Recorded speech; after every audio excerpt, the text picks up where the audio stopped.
Нощта на музеите и галериите е един празник на духа. Атмосферата е много празнична. Хубавото е, че наистина хора, които никога не са влизали в галерия, успяхме да ги накараме да влезнат.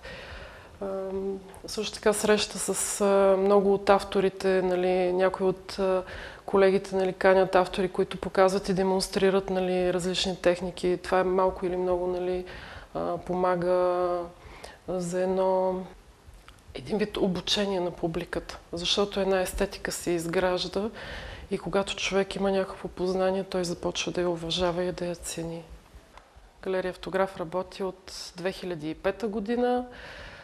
За тези години сме показали 43 самостоятелни изложби в област живопис, графика, скулптура, фотография, приложни изкуства. Ориентирана е към показване на автори от цяла България, също така и млади художници, които са съвсем в началото на творческия си път или са непознати за пловдивската публика. Тъй като нашата галерия също има празник тая година, изложбата, която ще покажем, е озаглавена 5 години. В тази експозиция публиката ще може да види по една работа от всички автори, които сме показвали в галерията.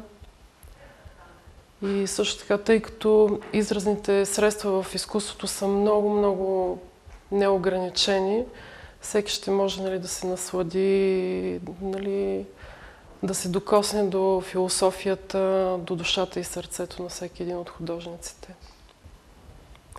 Нощта на музеите и галериите е на споделяне. И се надявам публиката да приеме предизвикателството за този нощен маратон и да успее да се докосне и да усети и да сподели всичко това, което ще види.